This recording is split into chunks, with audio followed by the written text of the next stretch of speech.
And so I know there was a special interest in thinking a lot, in particular, about both the role of mom and dad. And of course, I'm always thrilled when both parents are really well represented in an evening. So I'm going to talk both about where parents fit in, and then in some places about the special role that maybe mom or dad might play in the work of girls' development. So I think in terms of developmental lines, and this is some thinking that was started in 1965 by Anna Freud, who was Sigmund Freud's daughter. And her thinking is there's a lot happening in children. They're progressing along a lot of lines simultaneously.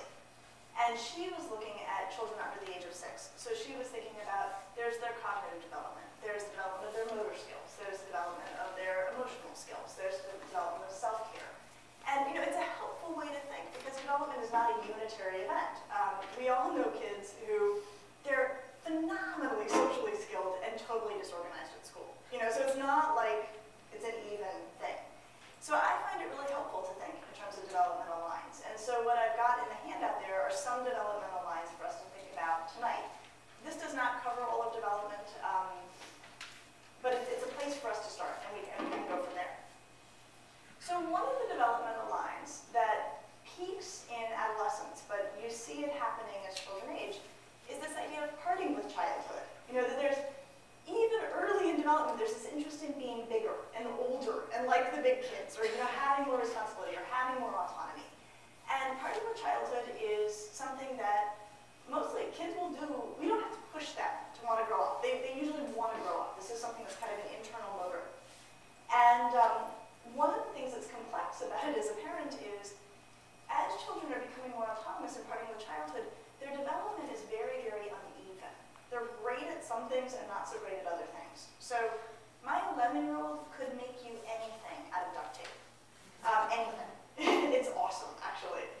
But she is terrified of making macaroni and cheese. And I think that the macaroni and cheese is vastly less complex than the wallets and all of the things she is making. And I think that's sort of an early version of it. You can even see an earlier version, of my 4-year-old who can work the remote control but cannot tie her shoes. These things, you would think one is more complex than the other, but we're not all in line. You certainly see this as girls become teenagers. And I know girls who can navigate international airports, but will not call to make their own haircut reservation. And do not feel they can do that. And if you suggest it, they look at you like you're crazy, that you should suggest that they can call and do this. And I think this can be a little boggling sometimes to parents, and you can navigate an international airport, but I have to call and make your haircut appointment? And I think that it's not unusual to see this. So there's a couple ways to think about it. One is to not freak out, to not think, oh my gosh, you are impaired. There's something really wrong if you are able to do one of these but not the other. And at every point in development, the way I'd love for parents to fall back into this is to think about it in terms of first you do for, then you do with, and then you stand by to admire. And that you can apply basically at any stage of the game. So if it's shoe tying, first you do it for them, then you sit and do it with them, and then you stand by and watch them do it. This can also be true of me and macaroni and cheese making. I do it for her, and then I don't say, oh, come on, if you can make duct tape, I feel like this is making a lot of noise, is that right? No, it's okay. If you can make a duct tape wallet, you should be able to do it, here's the instructions. We have to sit and do it with. And then she can take it over. And even with calling them for a haircut for a 17-year-old, you think, really? I have to do for and then do with and then stand by and watch her do it? Actually, I have found, especially these days, girls are not good on the phone if they have to talk. And I think that a lot of times I will watch girls who are ultra confident. If it involves making a phone call to an adult, they are uncomfortable with it. And part of it is they don't watch us do it anymore. I feel like I watched my mom use the phone all the time when I was a kid. Very rarely do our kids watch us use the phone. They don't really know so much about how we do that anymore. So I think even that one, which seems they really should be able to master it, it's probably still worth you saying, look, I'm going to call and make your haircut, watch me do it. And then the next time say, it's your turn, I'll stand here and watch you do it, and then hand it off. The other thing that I think that's funny about their uneven growth is that in the same day, they will seem 25 and they will seem 9. And maybe even in the same hour. And so I think it's very, very typical for a girl to sort of, why can't I download this song? I don't think the lyrics are that bad. I understand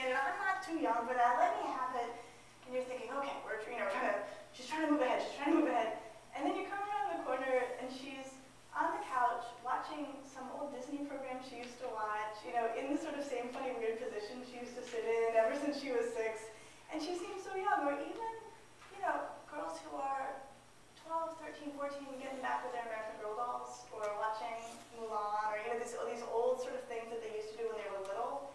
And the way I've often thought about it is development is like an advancing army. It's marching forward, and it's a lot of work. And coming to school, and being smart, and dealing with complex people, and dealing with complex problems.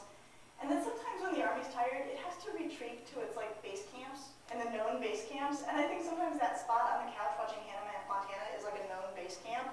And so they can have these big ambitious days of thinking sophisticated thoughts and doing sophisticated things.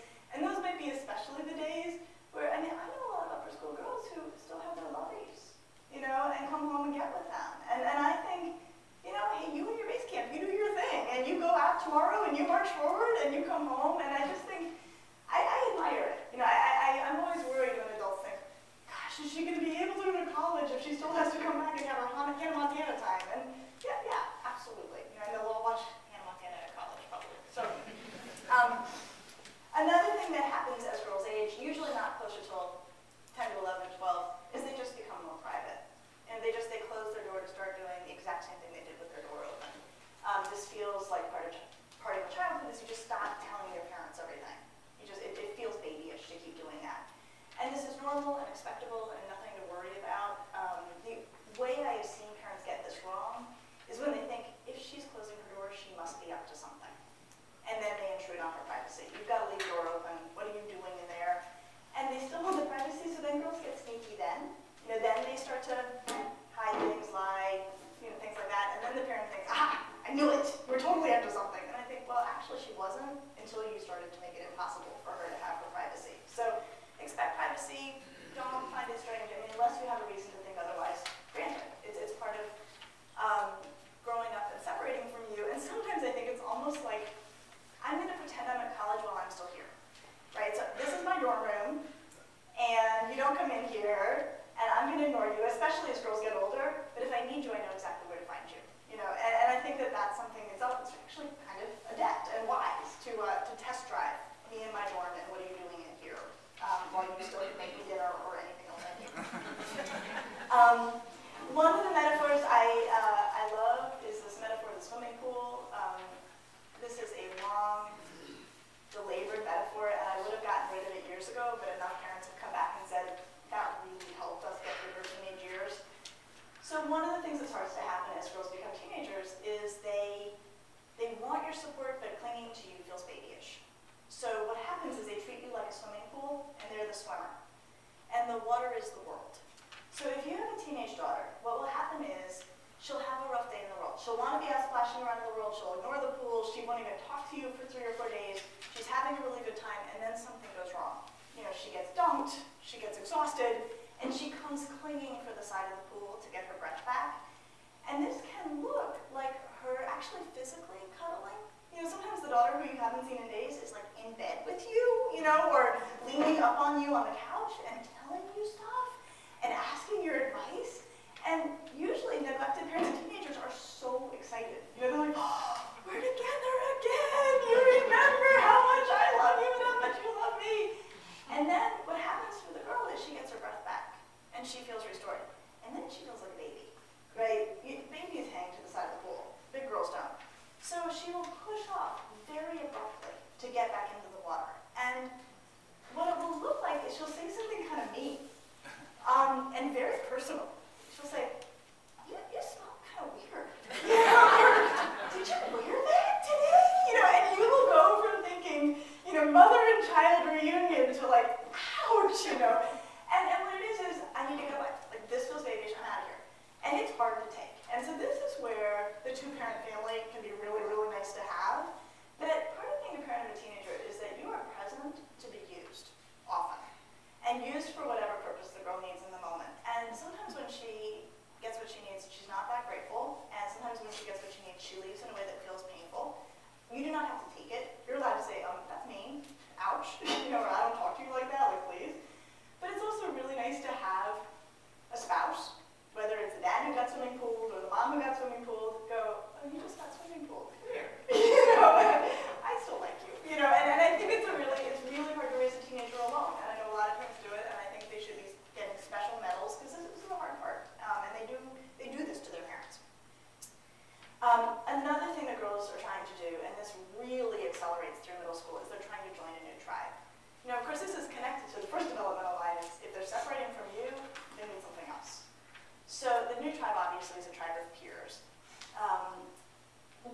important to kids in elementary school. They like having friends. But if it's not going super great in elementary school, most kids can withstand that because they still got you guys. You're still my tribe, really. But by middle school, hanging close to you feels babyish. They really want their own tribe. And I will tell you, occasionally we'll pull data from the girls at Laurel School, and we did a data collection this past spring just to see what really confers well-being. When girls are happy and comfortable, what is driving that? It's not grades, it's not the creativity, it's not how much teachers think they're cool, it is the quality of their friendships, their sense of social support. If their grades are great, teachers think they're great, they're achieving all over the place, if they don't have friends and feel good social support, the girl does not report feeling good. And the flip is true. She can have a whole lot of things not going all that well, if she's got good friends, she still feels pretty solid. So it becomes very, very critical. And a lot of the angst that you will encounter with your daughter will have to do with her efforts to join a tribe, be in a tribe, navigate a tribe, enjoy your tribe. So here are some things you will run into. One is, girls will talk about popular. And they will put popular on a pedestal, especially in the early middle school years and through 9th and 10th grade sometimes. And popular for girls, what they mean usually is connected. The girl has a lot of connections. They actually almost rarely mean enormously well-liked by the whole class. Often girls who are seen as popular are actually just very powerful. That girls see them as having the willingness to be mean sometimes. And so, girls want to stay close to her because they don't want to be on, a target if that can happen. But they'll talk about popular and aspiring to be popular. Oh, she's popular and that's really cool. And one of the things you can do early and often is say, is she popular or is she powerful? Is she really well liked or are kids kind of nervous around her? And start to sort of chip away at the idea of popularity. Because even when a girl is very, very well liked and has a lot of social connections, what we find is she's not necessarily all that happy. The happiest girls consistently in our research, this is sort of at Laurel and elsewhere, have 1 or 2 friends. And the reason for that is their social systems are highly predictable. And when kids have a very large social network, whether it be a happy social network or a conflicted social network as can happen, it's very stressful to maintain that network. You get good news, who do you call first without hurting somebody else's feelings? Your mom says you can have 3 friends over, how do you choose the 3 friends without dealing with repercussions in the broader group? When you have 1 or 2 friends, you get good news, you know who you're calling. When your mom says you can have 3 friends over, you say, well, can I have 2? And you have the same 2 girls over. And what it gives is it gives girls sustainable routines. And this is a term from anthropology. People need sustainable routines. And knowing the 1 or 2 kids who, you may do your, little nerdy thing together, but you always do it every Saturday night, that is enormously comforting and helpful to girls. So I think as girls talk about popularity, I love to sort of chip away at it and also sort of say, really, all you need is 1 or 2 friends. That's what the happiest kids have. And sort of take that bar way, way down. Another thing that you will invariably have in any group of girls is a frenemy, right? And this is the girl who's like super, super fun, except for when she's being totally rotten. And often when you're the parent, you will not hear about it all that much when she's super fun. But when she's being kind of rotten, you'll hear about it a lot. And then you'll say, why are you hanging out with Jenny? You were crying last week about Jenny. What are you doing hanging out with Jenny again? And you'll say, just stay away from Jenny. Jenny hurts your feelings. Jenny bothers you. And then you won't hear about Jenny for 3 or 4 weeks. And then you'll hear about another Jenny incident. And you'll think, what's the matter with you? What are you doing hanging out with Jenny? I keep telling you. You guys are like oil and water. Don't do it. And usually what's behind this, there's a couple things. One is, when kids are sort of frenemies, often what's happening is they're super, super fun all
not enjoy a friend so much, we just sort of don't call them so much, and then if you see them in the grocery store, we're like, oh, I've been so busy. Yeah, I'll call you, right? Whereas, and so we think the girls can do the same thing. They can't do the same thing. Jenny sits at their lunch table. They might be in a working group with Jenny. Jenny's good friends with their 3 friends. So Jenny, your daughter doesn't just get to say like, I'm not dealing with Jenny anymore. So I think as you're trying to coach and advise your daughter, if there's a Jenny in her life, just remember, like, she doesn't really have that kind of latitude to just move away. And so I think that the basic lesson here is understand that often Jenny's probably pretty fun, and your daughter may not be able to extricate herself easily, and that what she might need are some strategies for not getting her hopes up that Jenny has suddenly become amazing on the days when she's really, really fun, and just sort of protecting herself a little bit. Another thing, and I could, of course, talk for 17 hours about girls and technology, which I won't, but I'm happy to talk about it in question. My favorite line recently comes from a sociologist named Damour, who studies kids and technology, and she likes to spell her name without capitals, which I don't understand, but I honor. And my favorite line from her is, kids aren't addicted to technology, they're addicted to each other. And that's true. And that we think of them having this relationship with their phone, it's not the phone. It's all the people who are connected through that phone. And when we think about it this way, I think that what they're doing can look less strange. And I was a teenager who took the princess phone that we had in my family's house and one of those 40-foot long cords, right? And strapped many doors closed as I pulled that thing into my room and did my homework on it with my friend who was doing her homework on the other end of the line, and then I would carry it and we would go watch a TV show together. I know I wasn't, I hope I wasn't the only one doing this. And I realized, it's just that we had terrible technology, right? But we were doing the exact same thing. I mean, didn't you all have siblings who were on the phone all night and you could not make a call? Right? That's what they're doing. It's no different. They want to be with each other. So I think if we just can get back to that place of, they're just doing it with like technology we couldn't even dream of. And if we had the technology, we would have done the same exact thing. So it's helpful for me when I look at girls and think, what is wrong with them? To think, I would live for that. Like I was doing it with my pathetic, 40-foot cord and the princess phone. So the thrust of it is, it's not about the phone, it's what's happening with the other kids. So as you're talking about, you need to take a break, then what you're saying is, I need you to take a break from all your friends. I need you to take a break and focus on being with family. It's not a break from the phone. It's, I need you to focus on sit at dinner, put that thing away. You can play with your friends later by your phone, you can play with them all day tomorrow at school. Now we're having dinner as a family. And this is also when you have eye contact, tone, all of the other things that we would love for kids to learn along the way. And if it gets totally out of hand, technology can compromise. But it's about the friends. Okay, then there's the big feelings. When we think about development in childhood, psychologists talk in terms of pre-latency, latency, and post-latency. So you can tell what's implied in this. So from 0 to 6, kids are pre-latency, which means they're really intense. And if you have a child who goes, from 0, when they become 6, you're like, wow, this is a lot easier than it was. And 6 to 11 tends to be pretty cool because, feelings are very, very ramped up 0 to 6. And then 6 to 11, we say they go latent. They get into their little clubs and they get into their little collections and they become really fun and they think you're cool. It's a really nice time of development. And then it ends. The beginning of adolescence, and it stops being latent and all the big feelings come back. And Laurel, like Stone Ridge, goes from pre-primary through 12th grade. And I sort of design all of it, so I say I go from potty to pot, is like one of the things I'm in charge of, at Laurel School.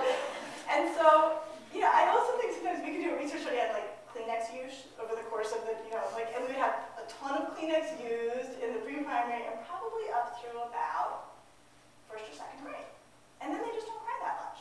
There's just not that much crying. And then in 9th grade, there's tons of crying. I mean, crying is just, it's like totally a part of life at school. And a girl crying is just not really a thing. In the upper school, you're like, she's crying, whatever. I mean, I think teachers get used to it very, very quickly. It's no big deal.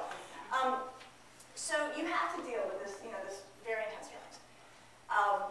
One of the things that happens, and you'll certainly start to see this by 9, 10, 11, is complaining. That you will pick your daughter up from school, how's school? Oh, right? And you will get this list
sort of unload how tiring the day has been. And my favorite research study along these lines demonstrated that willpower is a limited resource. We only have so much. And your daughter uses willpower all day to be awesome. And this is every school. Girls need willpower all day to not mind the kid who won't stop talking and asking really annoying questions the teacher just answered, and all of the things that kids have to put up with. So this study, psychologists can be awful, and this is an example of how psychologists can be awful. So researchers brought undergraduates into a lab and told them they were doing a study of taste perception. And the undergraduates came in, and in the lab there was a tray of freshly baked cookies, and they just made them in the lab to sort of get the whole smell going.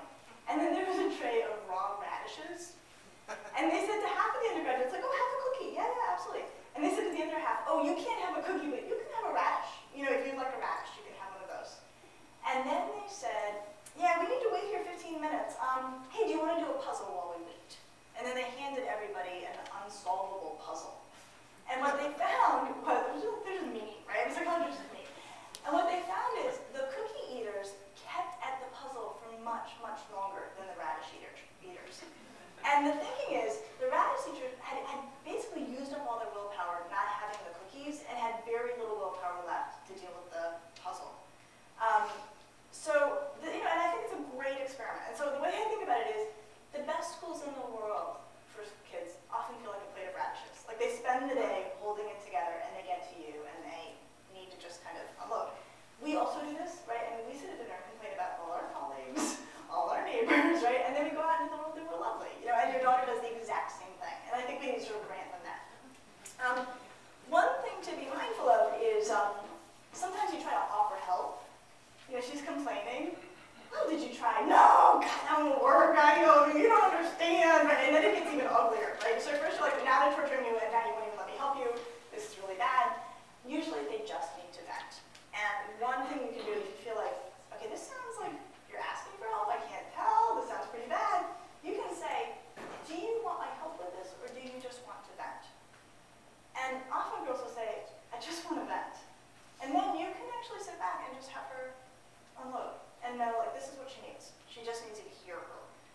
And if she needs help, she's probably going to take it at that point, as opposed to you trying to offer it when she was really just trying to vent. Another thing that happens as girls get into teenage years is what I call emotional hot potatoes. This is an unconscious process for them. It will hit you like a truck, which is where they get you to have a feeling they don't want to have anymore. So the example I always love to use is, the girl who gets a D on a quiz at school. And I can tell you, Laurel girls, and I'm betting a lot of Stonebridge girls, she'd be very upset all day about that. That would really ruin her day. So we'd have crying, and she'd be upset. And then what would happen is she would come home, and she'll just leave it on the kitchen table and go up to her room.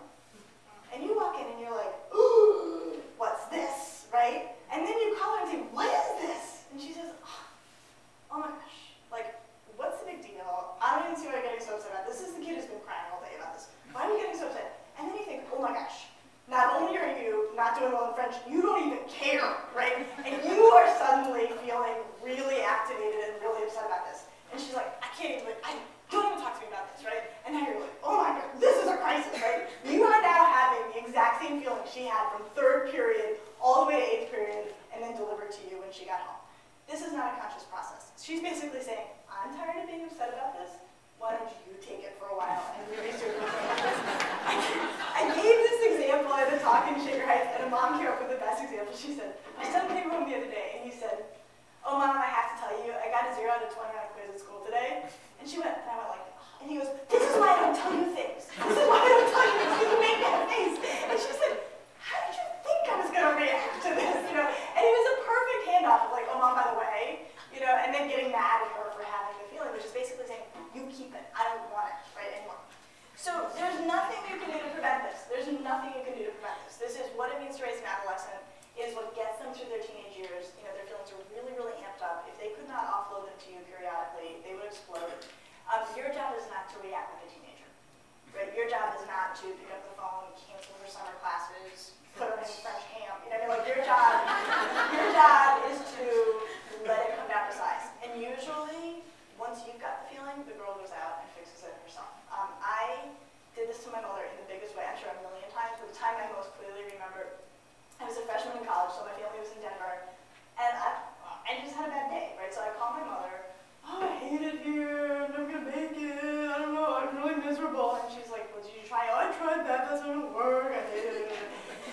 And then I see my roommate, I'm like, I gotta go, you know. Then my roommate and I go out and have a really good time, right? Because I feel way better, you know. And my mom comes the next day and she's like, are you all right? You know? I'm like, yeah, like what's wrong with you? You know, and my dad told me she was up all night, you know. And so this is what they do. This is what they do. So this is another time where if you do not have a loving, wonderful spouse, get yourself a really awesome friend. Because it is exhausting. And you really need someone who can stand in there and be there for you. Okay. The other problem with girls, which is wonderful and awful, is that when they're upset, they talk about it. Right? When girls have an issue with each other or something else, they want to discuss it. And they help themselves often feel better by discussing it. They can also help themselves feel way worse by discussing it because it keeps it going. Right? So if Jenny and Molly have something going on, Jenny and Molly will then discuss it with everybody. And it will just continue to accelerate. And they will sometimes feel worse and worse and worse because everybody's now discussing what occurred. Boys, on the other hand, when they're upset, they often distract themselves. They'll come home and play video games, or they'll go play basketball, or they'll, if they're having a fight with one kid, they'll go play with another kid, and they'll just sort of drop it. And that doesn't necessarily give them the kind of the nuanced understanding of interpersonal relationships that girls develop in their non-stop discussing, but they often feel better faster. So one of the things to be mindful of is if your daughter is ruminating on something, if she and her friends are working over something that occurred over and over again, you might want to help her distract. That might be a time, and especially this is where dads can be really great, because sometimes they'll want to talk about it with mom, and if you can see that this is just going on and on and on, it's really great if dad says, hey, come with me, we gotta go to the store. Let's go out and let's go rake. Let's go, do something, and just to pull them out of it. And sometimes it's really helpful for girls to not discuss, and to have somebody who gives them something else to do besides discussing. Let's go shoot into the dragon, come on, and just pulls them away from it. The next sort of developmental line is contending with adult authority. Figuring out what to make of adults and their rules. And the way I've come to think about this is, that scene in The Wizard of Oz where Toto pulls back the curtain, and Dorothy sees that the great and powerful wizard is just some guy frantically pulling levers behind a curtain. Okay, this happens at around 11. And your daughter, who really bought it up until that point, just stops, and the reason it happens when it happens is it's actually a neurological achievement. Kids start to get what we call abstraction. This is Piaget articulated this, where they can sort of see things from multiple sides.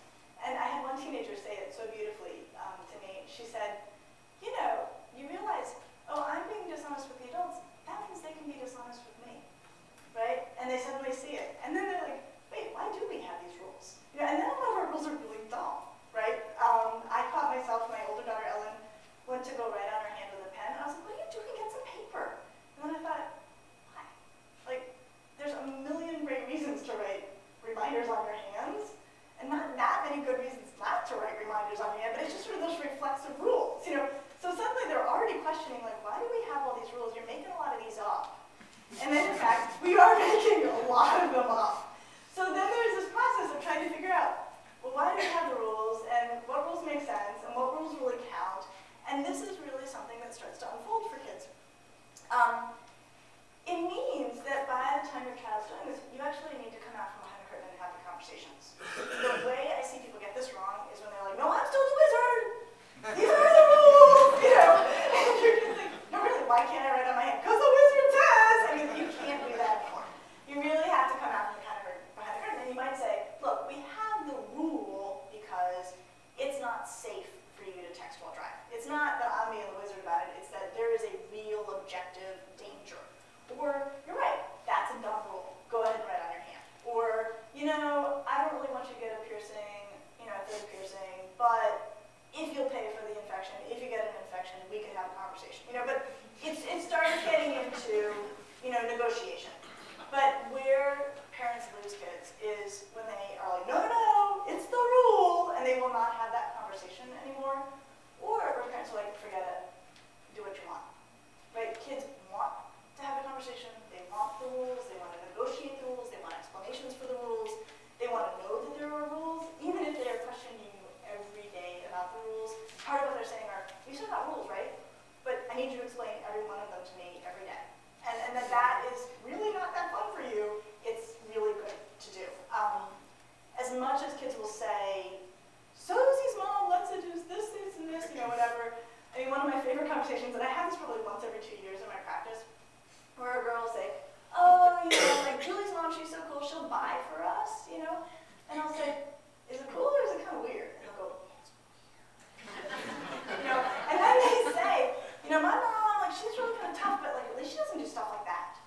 And their take on it is, they need the grown-ups to be the grown-ups. It is really, frightening for them. They are surrounded by teenagers who are trying to push at every rule all the time. It's really reassuring for them if they're like, oh, but there are rules. And the grown-ups are going to act like grown-ups and not try to bend the rules or get rid of them. Another thing that will start to happen as kids become more perceptive is they will start to see what I call our crazy spots. And this is, we all have irrational parts of our personality, and it shows up in our parenting. And that's because we're human, and there's nothing to be done about it, and you don't have to, that's just true, right? We all have limitations that show up in our parenting. So my particular crazy spot, I'm sure I have many, this is one I'm happy to talk about in public, is I really like things tidy and clean. Like, I really do. And I can have a totally outsized reaction if I walk in and somebody's tracked mud and not cleaned it up. That I will act as if there has been a murder in my kitchen. When in fact, that is not at all what has happened. My reaction is irrational. Like, I know it. I have really tried to own that and say, look, I will have an irrational reaction to this. It is totally predictable. This is my issue. You have to work with it. This is not going away. And it's really predictable, so if you don't like it, you know just what to do. Another example, I loved this, and this is, I have to tell you, I have like this special place in my heart for 14-year-olds because they're such goofballs and they're so brilliant, all at the same time, like one minute to the next. I had a 14-year-old in my practice who, her dad was really weird about money, like just really weird. He would tell her there wasn't money, and then he would buy like something super expensive, and she was trying to sort it out. And what happens is kids take it personally. Whatever you're doing wrong, they take it personally. Whatever the limitation is in your parenting, they think, you should be a better parent for me. I'm going to try to tell you how to be a better parent for me. I'm going to negotiate with you or fix you until you're just right. And so she was always wrestling with her dad about money, but like he had an erotic weirdness that was there long before she came along, and it was going to be there long after she left. And she came in one day and she said, so we were at Thanksgiving, and I watched the weirdest thing happen. We were with my grandma, and this conversation got going where my grandma talked to my dad about a check she was going to give him, and then she decided not to give him the check, and they had this really weird conversation at dinner. And she said, and I realized, like, that's why my dad's so weird about money. It's because his mom is really, really weird about money. And then of course in the next breath, and she's like, and One Direction is coming to town, and it was like so crazy, like super funny. But what's really, really critical, here's why I care about crazy spots. If you can own the irrational parts of your personality, you will save your daughter a lot of work trying to change you. Because they will try to change you. And it's probably not the best use of her energy. So if you can say, look, I go bananas if you don't call me back. My reaction may be outsized. This is my thing. I need you to do it. I'm not saying you're a bad kid. I'm not saying my reaction is rational. It's not going away. Let's just work with it. It's okay to be a highly imperfect parent. It's way better if you own it and talk with them and say, you don't need me to be perfect, but you do need to work around this part of me or that part of me. And if you are in a happy marriage or even a happy divorce, you can help your kid with your other parent's crazy spots. My husband is just a wonderful, delightful guy. He operates from a mood baseline that's a little lower. He's kind of a grumpy guy. Like he starts grumpy, and then he gets to sort of not grumpy. But very rarely is he ecstatic. I've never seen him ecstatic. And so, sometimes if he's tired and my girls ask him something, he'll just be kind of too snarky about it. And they'll be like, why is Dad so grumpy? And I'll just say, that's just Daddy.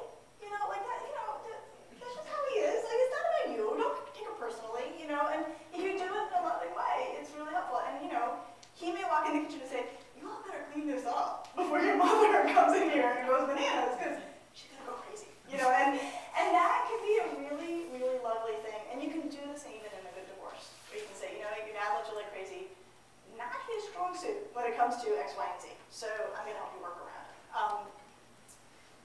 The other thing that kids have to do is they have to adapt to a variety of adults, right?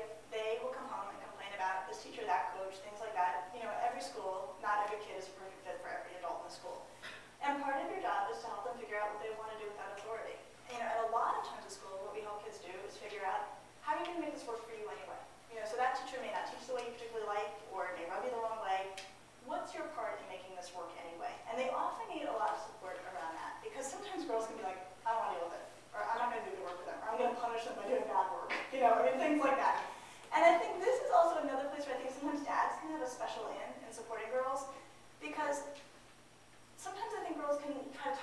nuance a lot about their feelings and can be more problem solving with their dads. And I think sometimes for dads to come in and say, okay, so you don't like your French teacher. You know, what's going on? How can we fix it, you and me? What can I help you do that is going to make this work? You know, where else can we look online to get a French lesson that you feel you didn't understand in class today? And just get more kind of problem solving and supporting. I never question kids when they say, like, I don't like this teacher, I don't like that. I sort of say, okay, fair enough. Like, you're not going to like every grown-up you have to deal with. Your job is to figure out how to deal with them anyway and not let them get in your way. I hated my trigonometry teacher. His name was actually Mr. Bunny, which is sort of funny. And I spent like my entire sophomore year, I hate Mr. Bunny, he doesn't know what he's doing. And finally my mom said, there's no place on your high school transcript for you to write, I did not like Mr. Bunny. Like, you better figure it out. You know, and that was actually a really helpful response from her. Okay, then they enter the romantic world. This will happen eventually. This is where, especially with girls, dads play an unbelievably important role. So the first thing is not to mistake smoke for fire. So here's what I mean. Girls want to be older. They want to part with childhood. Invariably, for many girls, this means experimenting with looks that are pretty sexy, right? And it's because that looks older to them. I have friends that Laurel complain to me constantly about the way she left for homecoming and the way she showed up at homecoming, right? You know, she's got like a little shrug on, she's got a nice skirt, she's got flats, and she shows up at homecoming. Like, where she got the shoes, we don't know. The skirt is here, the dress, and they look inappropriate. Like, they look inappropriate. And I think a mistake that is very easy to make is to think they get it. They do not understand the signals they are sending. Even if they can do a pretty decent imitation of looking sexy, and even like, you know, girls sometimes do dances, you're like, really? Really, girls? You know, like, come on. They don't necessarily understand how that comes off to the outside world. So I think the first thing that parents can do, and especially dads, when your daughter comes down and she's basically successfully imitated a totally inappropriate outfit she saw in a magazine, it is not helpful for you to say, you look like a tramp, right? You may mean it to be helpful. You may be right. You may be right. Here's what she is thinking. What she's thinking is, I've tried to look older and cool, and you just made me feel really embarrassed. And you think I'm a tramp. Right? That she will hear you think I'm a tramp. She will not hear you saying, that's not appropriate for you right now. I mean, and it's very reflexive interaction that can happen between dads and daughters. What you can say is, oh, will you be wearing that out of the house? You know, and she says, yeah. And I think you can say, I think you're sending signals you don't mean to be sending. And I think that that's where we want to meet them. You know, that they don't really get how inappropriate these outfits can look. And she says, what are you talking about? You know, no. You know, everybody's wearing this. It's totally cool. You can say, you are my precious girl. Nobody is more important and valuable to me in the whole wide world than you. What you have on, guys are going to look at that. They're going to think about you in ways I'm not ready for them to think about you. Do me a favor. Go back upstairs, pants, sweater, you know, whatever. I'm not ready for, you know, the world to be thinking about you in that way. You're still my little girl. But it's really, really hard because your daughter's right there in front of you. She's looking inappropriate. Dads have very strong feelings about this. I don't have to tell you, right? I mean, I have seen guys who, like, hate gums, who are like, I really wish I had a gun. And that's a wonderful, wonderful impulse. I actually love that impulse in dads. What's hard is, you've got her in front of you, so it's very easy to sort of try to correct her behavior. You shouldn't look like a tramp, you look like a tramp. What are you doing? As opposed to, well, you want to talk to the boys, really. Like, get the heck away from her, right? But they're not there, so you can talk to her. But in talking to her, you really want to be careful to appreciate she doesn't get it. And that you can say, that's not really an outfit that's appropriate for you at this age. Someday, maybe, but today, I'm not ready for you to be wearing that. And make it about your own discomfort and your own, like, wanting to feel protective of her, not, you know, the terms that can easily come up in those moments. Okay, Harry Styles is your best friend. So Harry Styles is like, somehow he's like the hottie of One Direction. So you have a Harry Styles lover in your home. It seems like in the back you're nodding. No, I just know the kids. So. You just know, okay, so they're bananas.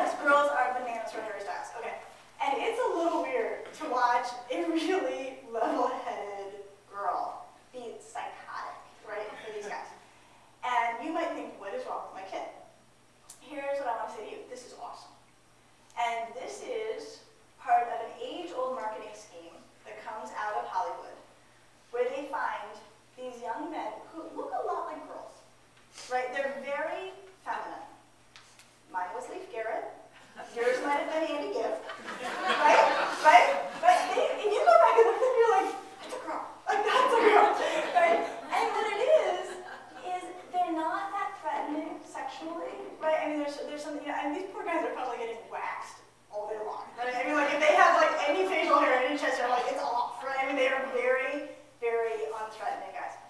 And then the marketing machine, this is creepy. All these middle-aged guys in Hollywood are writing the lyrics, and the lyrics are, "You are the most perfect girl. You are so beautiful. I just want to hold your hand." And they write all these things that are exactly what every 13-year-old girl on the planet wants to hear. And what's beautiful is they have provided a romance for your daughter. It is a full-blown romance in many, many ways with this imaginary dude out there. And it holds girls over very happily for a very long time. And so as psychotic as your daughter can look, it's pretty good. And it's definitely the safest thing that she's going to come across in terms of full-blown romance for a very long time. So I think it's okay. It's okay, for her to have this. And the marketing world of Hollywood knows that 13, 14, 15-year-old girls really, really, really want romance, but they're not necessarily able to have successful romances with the guys their age, or they're not really ready.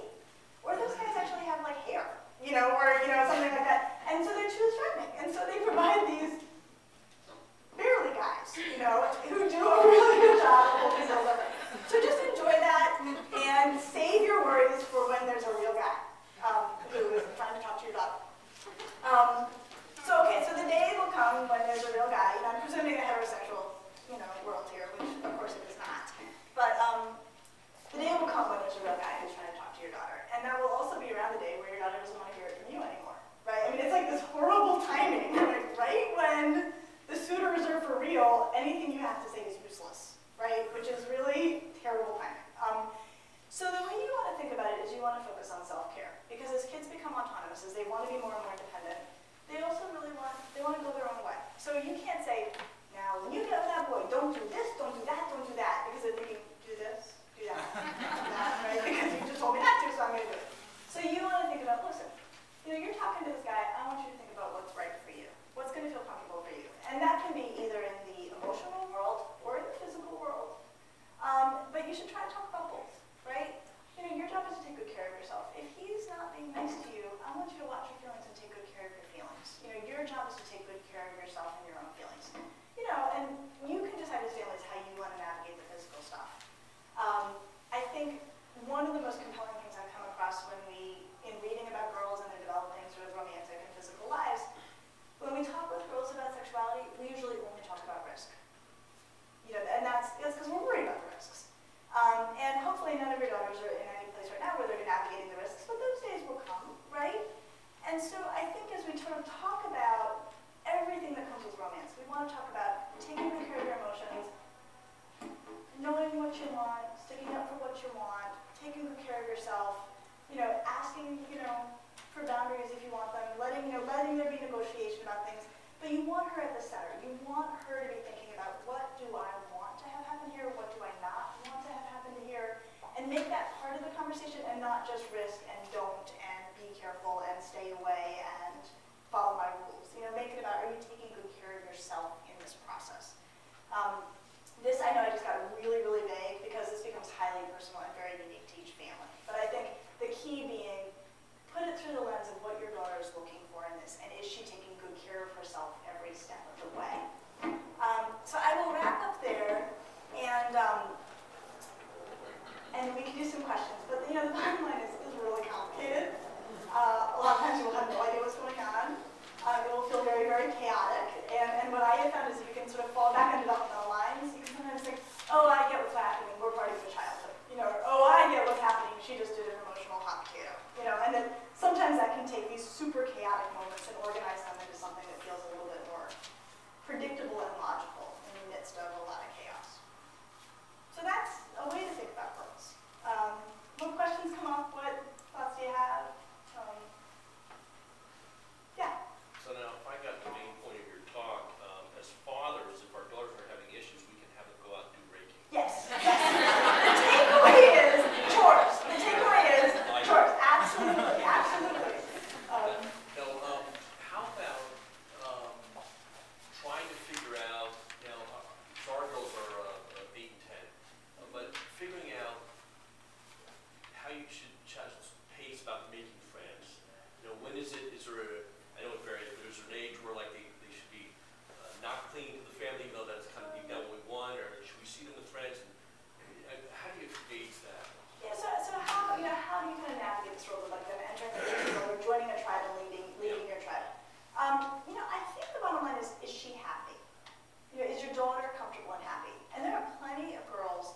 like, there's something about, I was with, one of the workshops I like to do with girls is to talk about coping stuff and how they cope, and girls have very highly specific ways that they cope.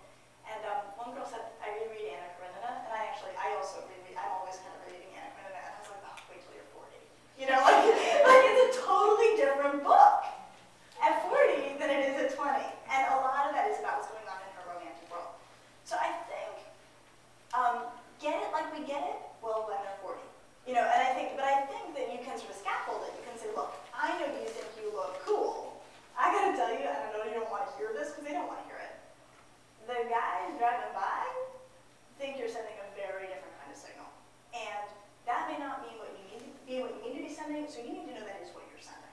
You know, and I think the key is to not come in super heavy-handed and judgmental and assume they get it and be mad at them for doing it. Because I think that that's often our first reaction is like, we're mad at them, you know, for displaying themselves in that way.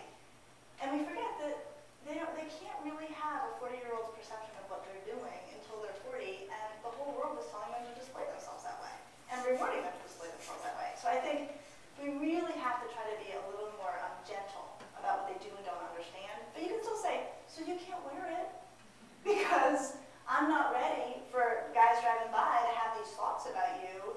When you're 40, you make your own call, but for now I'm making the call. But I think I just see it go off the rails when parents assume the girl can hold the same view the parent has of it, because they just cannot. Yeah. Well, just kind of expand on that a little bit. Yeah.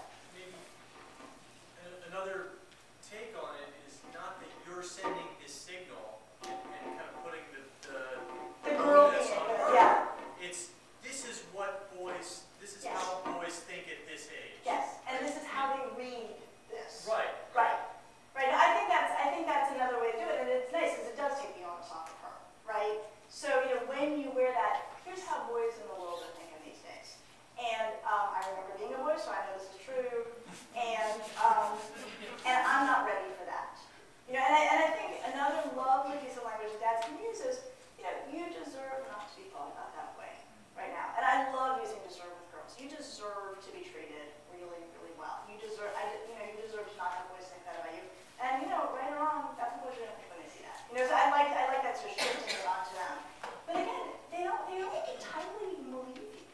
They really don't see it. And so you have to come in. If you come in guns blazing, they're really not gonna believe you.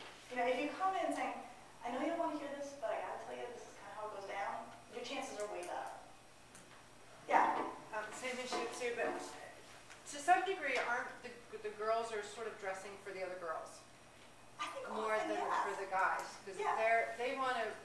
Again, it's about friendship, about fitting in, and Tribe. Are my Our tribe wears friends this, going to yes. accept the way I'm dressed tonight? And if they're all dressing like that, it's hard. They're not for a while. They're not even thinking about what the guys Yep. are perceiving. It's what their girlfriends. Well, it's become the think. norm in the crowd. Yeah. And It's I hard think to break outside of that. it is. And so you may need to wrangle with her about whether or not that's appropriate or who's going to see it or what. But again, that's the thinking we want, which is, oh, this is driven more by your negotiations with your girlfriends as opposed to, why are you dressing like a tramp? That's where it gets off the rails. It's another uniform outside of school. They wear Yeah. a uniform here and they wear. Well, and it's they all wear the complex same these thing. days with leggings, right? The leggings thing is really complex, and we're struggling with it in Ohio, and I imagine you're struggling with it here, about what do we do with the fact that this has become the fashion, and it's often now become the fashion among adults, and so it's I think it's a really complicated thing. It's one of the more interesting and harder things I think we've come up against with girls. Yeah. Pardon my ignorance, what age does this happen? What age do they start sort of playing at this? Well, and I only ask because I made the mistake, and one day my daughter came out and I told her she looked like a hoochie coochie mama. She's like, oh, what's that? No, she knew by the tone of my voice. Yeah, it was not a good thing. Not a good But thing. it just changed. So now I do get, well, Mom, remember when you called me? Like, oh, I'm so sorry, that was so bad of me. But but I can't. I can't get her, and which is fine. Yeah. Out of jeans and sweatshirts, which I have started to love. I used to say, well, why don't you wear a dress? I stopped doing that. I'm like, I like the jeans and sweatshirts. Do you want some rowdy tennis shoes? I got those if you want them. Converse. Yeah. No problem. Yeah. You can wear this as long as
And there's a lot of playing in that stuff that is not connected to action or intention or understanding. Yeah. There's, research that I've read about the need for, especially now I work with teenagers, so teenage girls, but I think also, late middle school girls too, to really have that time, sort of downtime, reflection time, Yes. which seems to be harder and harder for them to find because of just being You're busy. and being plugged in all the time. So this is a sort of technology kind of thing.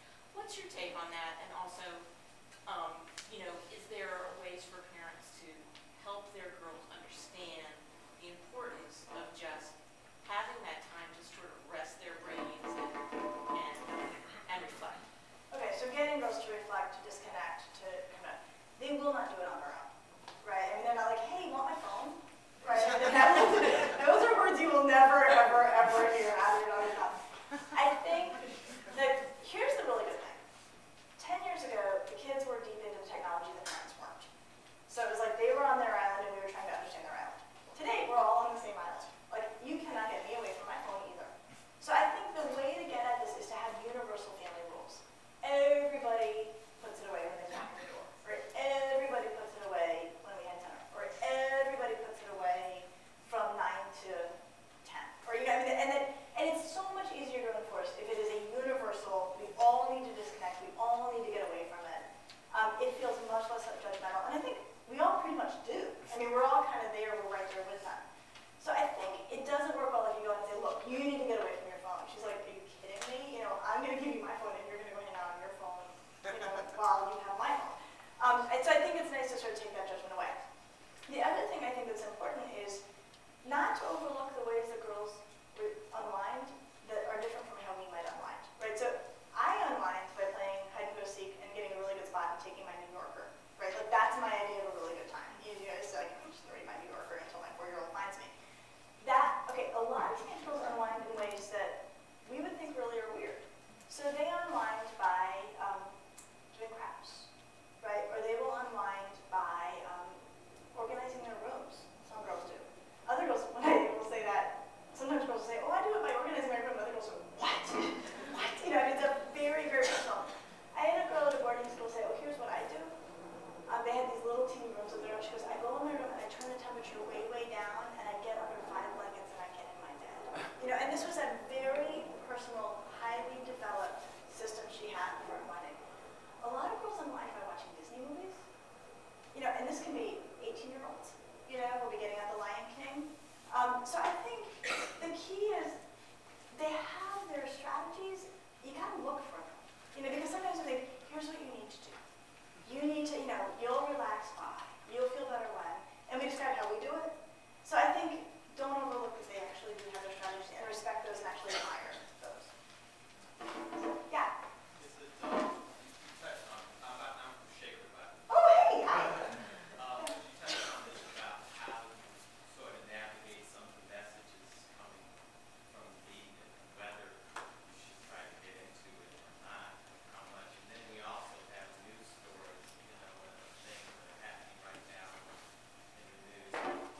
I guess specifically for the high school Yes, age, yes. is that what if there is the best way to approach those and try to help the girls sort of think through and Yeah. process what they're hearing? Okay, so one is this issue of all the content going on in the media a lot right now. And I'm thinking you're talking about sort of questions of sexual consent, non-consent, race, really scary stuff that has dominated the media for a little while. So I can talk about that. And then the other piece was around the messages that come in terms of basically what I call sex Barbie, right? I mean, the world is bombarding them with sex Barbie imagery. So let me start with the sex Barbie because that's in some ways easier. Yes, there are messages all day long, right, around our girls. The thing I try to remember is we're messages too, right? We're messages too. And I really think we underestimate the fact that they swim in our world and they watch that world. And every woman who actually knows and loves them wears sensible shoes, right? And then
trying to prevent a pregnancy, it's in the context of a relationship. You're having conversations, or it's a conversation. If you're trying to prevent an STD, it's in a conversation as part of an ongoing relationship. If you are wondering what it means to you and your partner to do this, and if your heart might get broken, you're gonna manage that in the context of a relationship, and certainly the question of consent. What we're gonna do here, what we're agreeing to, that's part of a relationship. And what I say to them is, where I see girls, face these risks, and this is not, there are certainly girls where they had no part in what happened to them. I am not saying that doesn't happen. But a lot of times, when things get weird, it is a drive-by, it is not in the context of a relationship, people have been drinking, it is all very vague, it is all very weird, and there is not a conversation about what are we doing here, what does it mean to us, how far is this going? And so I really, really, really try to put the emphasis on, if you are not navigating these risks, you should not be having sex, and I don't care if you're 40, you should not be having sex. And I put a heavy emphasis on the age, because I think for them, they so much hear us saying, don't do it because you're kids, right? And they think, well, why not? Right? And that's their reaction. And so I sort of say, it's not about you being kids, it's about navigating these risks and managing these risks and having relationships so that you keep these risks at an absolute minimum. Does that help? Okay. I also think, you have your family values about these things, and I think your daughters need to know what they are. That does not mean you can make them do that, right? But I think it is really, really helpful for you to say, look, in our family, things like intercourse, that happens in the context of marriage, right? Or that happens in the context of an adult relationship, what you fill in the blank. And girls really care about what you think that parameter should be. And they will not say to you, I am so glad you articulated that. I really appreciate, I have been wondering this. But they will go, and they will walk away. They really need to hear what you believe. So say it. And I think say it in a loving, kind, not mad way, and you're going to get a lot further. Yeah? So I appreciate that as girls get older, just like boys, they get more private, and that's Yes. just the reality. But navigating so many of these things involves a comfort level that comes from at least knowing something about what's going on in their lives. Yes. So, notwithstanding that it's harder, are Yes. there things you can do or suggestions you have for how to get the girls to open up, and particularly with dads, they tend to, with some of these things, consult with their mom more naturally. But Sure. if you're trying to navigate these things thoughtfully, How do you? a little bit of information helps us get that comfort Yes. level to relax and Right. get the perspective. Have that conversation. So the first thing is drive them as many places as you can drive them, right? And it is the car. It is the car. Cars are perfect. You don't have to look at each other. It's time limited, right? So if you need to have a kind of a bigger conversation, start it 5 minutes from your house, right? Because your daughter knows she's gonna get out of it. She's not stuck, right? And then you can say, there's something I've been thinking about, right? You can say, we had this weird lady come to Stone Ridge, and it got me thinking about these things. And here are the things I want you to know. Or how's this going? Something like that. That kind of gives her a little preparation in a little room, but also she knows it's not going to go on forever and she can be outdoor. The other thing that happens is if you want to know what's going on with them, drive them and their friends, right? And keep your mouth shut, right? Do not remind them that you are in the car. It is amazing how chatty they get if you just pretend you're the chauffeur and the hired help. So, those things are fine. I think it can be very hard if you have a daughter who's private. Asking her direct questions doesn't usually go very well, right? That, in fact, can, kind of close things down. It is really, really okay to have conversations where you do most of the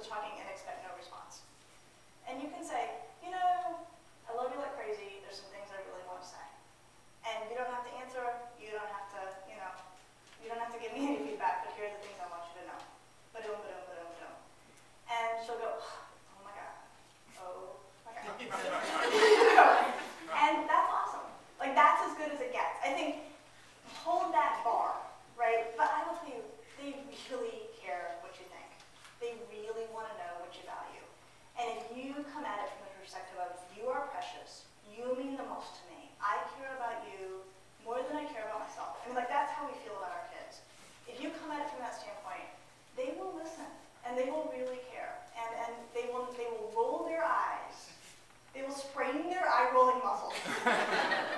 That's awesome. It is working. It is absolutely working. And do not wait for them to say, I'm so glad we had this conversation. Happen. But they care tremendously. I'm going to close on this. It's a perfect place to close. So, so I take care of the girls at Laurel School. I have this weird little office. They come find me in there. And invariably it happens that, we'll have, some senior girl, some junior girl, and these girls are like 35. They're amazing. They're so high functioning. They're basically like, they can do anything and they're totally autonomous. And they can go to college and be juniors. I mean, they're just amazing girls. And they come down to my office and they say, Dr. Damour, I gotta talk to you. And what they tell me about is that their families have become somehow challenged. Their parents are divorcing, they have a younger sibling who's having a really, really hard time, and the parents are unavailable. And the parents are very, very preoccupied with their own needs or their own demands. And the girls can't stand it. But it's not that they're talking to their parents. And it's not that they're seeking their parents' advice and having a lot of contact with their parents. But they need you there. And they need to know you're there. And they want you present for the moment when they might want to ask you something. And I think that the really hard thing about raising a daughter is your job is basically to be a potted plant. To have nothing happening in your own life, minimal drama, never be depleted, and be available for her to basically ignore you. That is exactly ideal. And it's always so interesting to me when I have these girls in my office because I think your parents have no idea that you are missing them. Because you have not seemed to need them for 18 months, and you don't go to them with anything. And yet, all they want is